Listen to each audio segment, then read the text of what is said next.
What we found is that if we design for health and wellness, we can also have exceptionally low carbon impact and exceptionally high degrees of comfort in our buildings as well. And with a little bit of extra building science magic, we can also make these buildings extremely durable. In 1931, a transformative book was published that considerably changed the relationship millions of people worldwide had with cooking. It stripped away the unnecessary complexities and innovated the recipe format while leaning on tradition, reliability, and the quality and integrity of ingredients. And it all centered on the goal of bringing the joy back to the home kitchen. That book was Irma Rombauer's The Joy of Cooking, and it remains one of the best-selling cookbooks in American history, not to mention a bit of a cultural icon. And as it turns out, there are several interesting parallels between this book and a new urban development in Phoenix, Arizona. Like Rombauer, the duo behind this development, Austin Trautman and Lucas Johnson, also focused on simplicity, quality ingredients, innovation blended with time-tested, reliable construction techniques, and above all else, designing for human joy. And in doing so, they're aiming to change the relationship people have with their homes and surrounding community and eventually impact the way buildings are made. In this concept of engineering for human joy and all of our work being tied to some sort of building science or human science, there's this concept called missing middle housing, which is the style of housing, the size scale of housing that is shown to promote human joy and connection the most, right? And that's not single family, that's not large multifamily, the things that we tend to build in the United States. It's 4 to 40 units. And we'll often, travel to Europe or something and be like, oh my gosh, there's like all these micro communities, people seem so connected and happy and get along. Well, guess what? Most people in Europe live in missing middle housing. It's not missing middle there, but it's missing middle here, right? And this was the Vali Mews project was an attempt to bring missing middle housing to the US. And that's where the Vali Mews story begins. In an effort to fill in the missing middle, which is said to increase affordable and sustainable housing, create more walkable neighborhoods, and provide a wider range of housing options, Austin and Lucas turned to 17th century London. This is the birthplace of mews, which were originally built in the 17th and 18th centuries as stables and coach houses used to house the horses, carriages, and certain staff of wealthy residents in nearby mansions and grand houses of London. Typically, these were built in small clusters, often with the garage on the ground floor and living quarters above. But as cars replaced the horse and carriage in the 20th century, the need for mews eventually faded. Over time, however, these charming structures have become highly sought after because they're often located in some of London's most desirable neighborhoods and offer a sense of peace, tranquility, and community in the middle of a bustling city. And in many ways, Vali Mews draws a lot of inspiration from those London relics.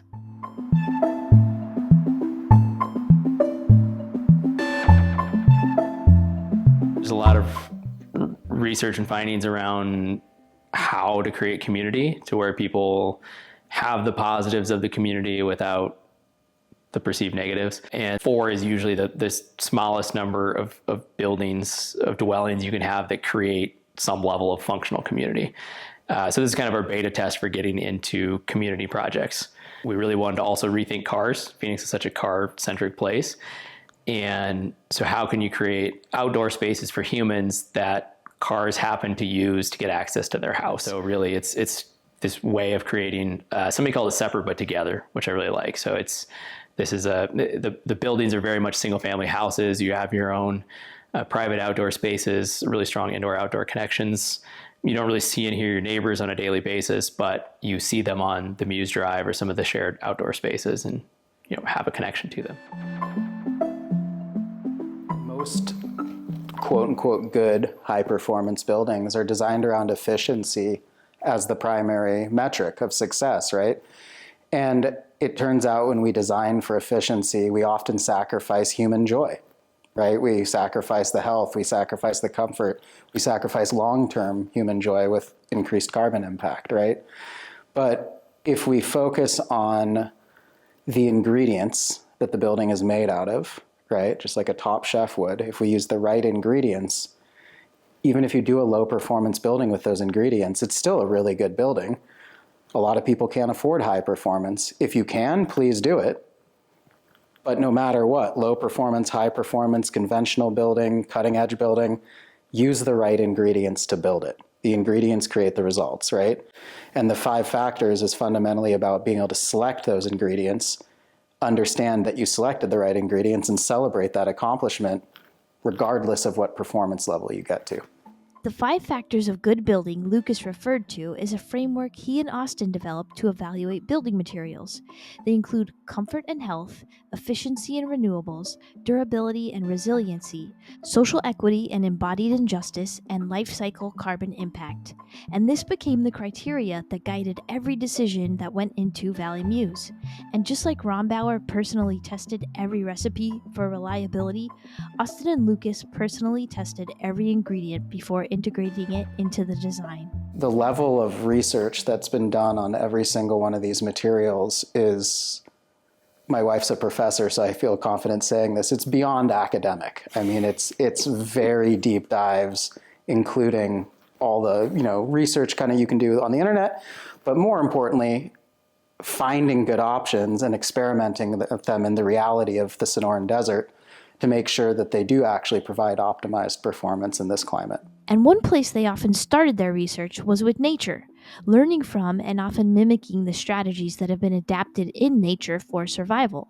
This is known as biomimicry or biomimetic design, and it's the practice of emulating nature's forms, processes, and ecosystems to create more regenerative designs, as well as finding ways to reconnect us back to nature. And examples of this are seen throughout Vali Mews, starting with the arrival experience. We wanted guests to come through this space that is a real natural space. We modeled it a little bit after a slot canyon where you've got some narrow, tall walls, really shades you from the sun a lot of the times of the year and creates a different microclimate in here for more lush plants to grow. So really this gives a separation between where you came from, driving your car to coming inside of a Mews residence. And then you enter through this garden that changes throughout the year. In here, we've got a few different materials. Some of this is very old, some of it's very new. So stucco, for example, is a common material we see all over the place in Phoenix, but we did it in a traditional 3-coat stucco, basically the way we used to do stucco that we've mostly forgotten about. That's actually done over a ventilation space, so both the wood cladding and the stucco are over an 1.5 inch ventilated space that functions a little bit similar to a saguaro. So we use a lot of biomimetic design as well, basically asking how is nature solving this problem and how is it doing it best, and then how can we learn from that. And so we have ventilation space both on the bottom and all the way on the top of the wall, and so moisture and heat get ventilated out through that space, and the building is basically in shade throughout the entire year. The wood cladding is a specific material that we've tested for about 5 years now, and it really started with humans connect with wood. There's a lot of biophilic reasons to use wood, a lot of things it does for us just to see the wood, to touch the wood, to experience wood, but wood kind of gets its butt kicked in Arizona most of the time. And so we went a little bit of a search of, is there a wood we can actually use here that's a responsible wood, that's low carbon, that's not cutting down old growth forests. And we found acetylated woods performed far better than the other options.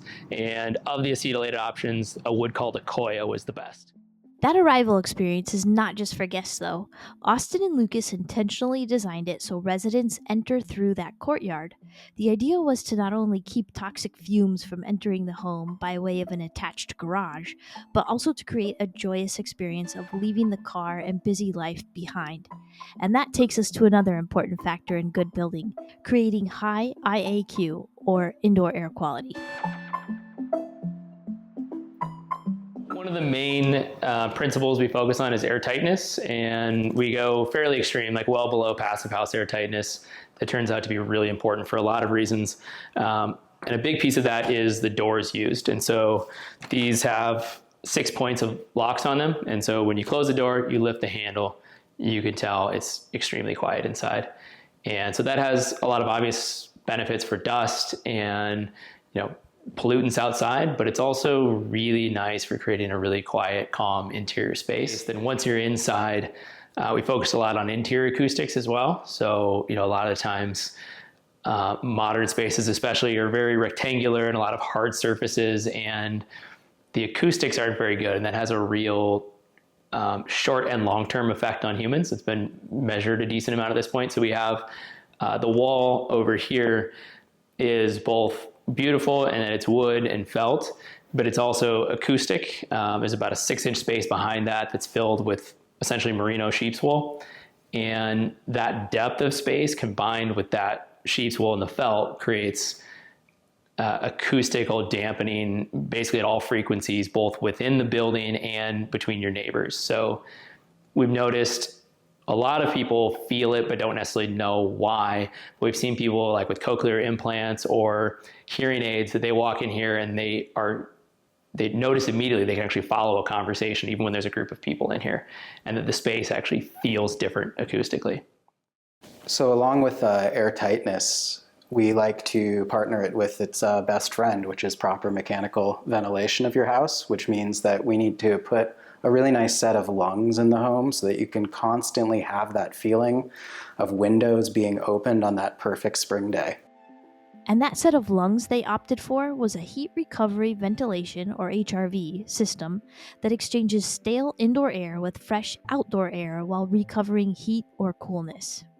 This constantly brings fresh air into the house and exhausts stale air while heat exchanging that air, so you don't feel discomfort while it's doing that, and it doesn't waste a bunch of energy, but you constantly have access to nearly perfect air quality. We weren't satisfied with the small little filters that came with this system, so we custom built this giant filter box in which you'll find a 4-inch pleated filter that has maximized surface area to pick up, all the nasty allergens and pollutants, so that again, we can constantly have that feeling of windows open on a perfect day, but without relying on actually opening our windows, because anyone that lives in the valley knows Phoenix does not have the world's greatest air quality, so opening windows is not exactly the best solution to get good air. We can almost guarantee we have better air quality inside than outside at any given time. The air quality in the building often goes down when we open doors and windows, right? That's how good this system is at maintaining optimal air quality. And then the system over here is the one that's about, your traditional air conditioning and heating system, right? This is where the temperature changes, but along with the thing that controls your temperature, we need something that also controls air quality in the house. And I would actually happily live without heating and cooling if I had a ventilation system. That would be my preference. If I had to choose one, I would choose the ventilation system. And despite all of that, it's amazing how hard it is to convince people to put this into your house. But continuous whole house mechanical ventilation with heat recovery, that's what we really need in our buildings. Air exchange is critical to indoor air quality and human health. Many of the furnishings we bring into our homes, building materials used, and cleaning products can all off-gas toxins and toxicants called volatile organic compounds, or VOCs, into the air. Even the CO2 generated simply from our breathing contributes to the toxicity of indoor air. If that air has no way of escaping, the toxins build up. As more buildings are being constructed with a high degree of air tightness for energy efficiency purposes, some type of intervention is needed, and this is where mechanical ventilation comes in. At Vali Mews, they teamed the HRV with some additional advanced technology. The big debates in building science is how much ventilation do we need? Should it be 50 CFM, 100 CFM? Should it be based on people, based on the size of the house? And the answer is that it's kind of conditional, right? So like the house needs a base level of fresh air, but then when certain things happen, you want more. And so with the Luxone system, every switch in the house, every light switch essentially, also measures temperature and humidity. And so and then we have one that measures CO2 as well. So we can automate the system for the conditions in the house. So basically it runs at low speed all the time. The house is always exchanging fresh air and filtering it as it comes in, recovering the humidity and the temperature. But then if you have more people in the house, the CO2 rises, it'll then increase to a higher speed. If you shower and the humidity rises in the bathroom, it increases to a higher speed. So it's essentially just always measuring and predicting and maintaining a perfect air quality no matter what's happening. Of course, you can't manage what you don't measure. To do that, they use an air quality monitoring system called AWARE. While it's not tied in with the Luxon system, it provides a visual cue for when there might be an issue. So this system is just a localized system that's a kind of plug-and-play system. You can put it in different rooms in your house. And what it does is it gives you an index score from 0, which would be a really big problem, all the way to 100. So one of the neat things about AWARE is it breaks down your air quality score into 5 different elements. One of them, you can see these little dots, right? It's very bad if there's lots of dots. If there's 1 dot, that's best case scenario. As you can see, we're 95 out of 100 right now, 97 now. Probably because I'm closer to this and I'm actually adding humidity in real time right now. That's the humidity one, so it's showing you that humidity levels are a little bit low. The dot here is your temperature. The middle dot is CO2 levels. Then they have particulate matter in PM 2.5, and then there's a chemicals number. And that's pretty fun that we actually got that to happen there. It went down because I'm close to this breathing over here and helping increase the localized humidity levels. 2 of the gateway drugs, I guess, to good building that we found at Mews. One, sheep's wool insulation. So this comes from a company called Havelock, and it's essentially, you could think of it like a merino sheep's wool sweater in your walls. And we won't get into all the details, but it's an amazing insulation that does so many things like buffering moisture, filtering air. So like the moisture, for example, when the moisture is too high in the wall, it'll actually absorb that moisture into the material and then let it out when it's dry later.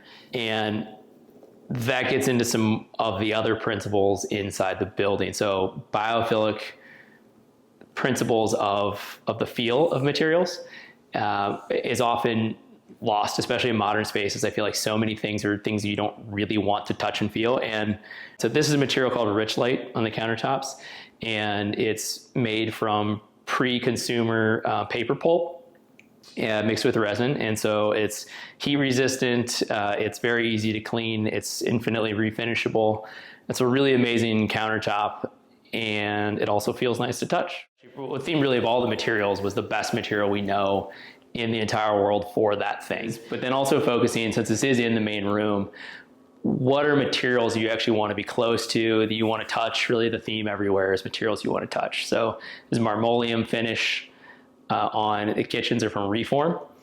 So they're out of Denmark, and they've got a lot of really cool furniture details like the poles that are just really nice to interact with. It's an old Danish furniture detail.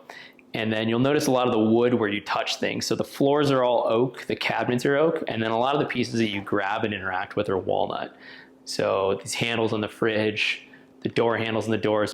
There are so many biophilic details throughout the house, from the strategic and thoughtful placement of windows to the types of faucets selected, and the list goes on. But one beautiful touch worth noting is the natural reclaimed walnut step used at the base of the stairs and the walnut railing, which were used to create a grounding and calming effect.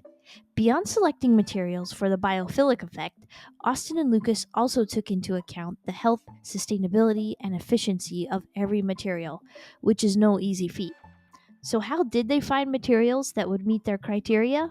Like we approach all that research within a scientific framework and also within our 5 factors.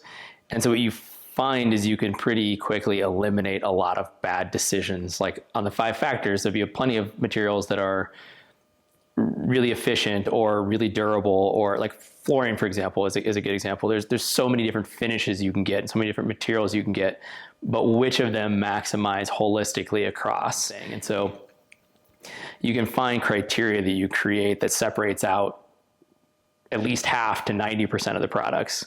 And once you kind of narrow that down to these different criteria, you limit the best options available. In applying it, one of the things that became very obvious very quickly is that there are, say, 10 to 15 materials that should be on a do not use list.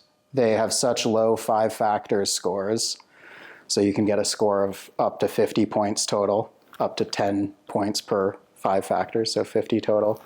And there's quite a few materials that barely make it to 10 points total. right? Because of their risks to human health, because of their high carbon impact, because of social justice issues, whatever it might be. And those became kind of a core thing that we do, is this do not use agreement. Beyond the creation of what could be among the healthiest homes in the Phoenix area, what insights did this multi-year experiment yield? There were many, but perhaps one of the biggest was around the scalability of good building design. Vali Mews is the everything bagel of good building. Every material in here, every trade that was hired, best of the best of the best. That was the point of these buildings in particular. But good building itself, that concept and the 5 factors of good building, is very scalable, right? And the fundamental message from it is materiality. Get your ingredients correct, regardless of the type of building you're building, the performance level of the building. Those things are important to consider, but first we have to consider what the building is being made out of and choose the right materials. And that concept is very scalable.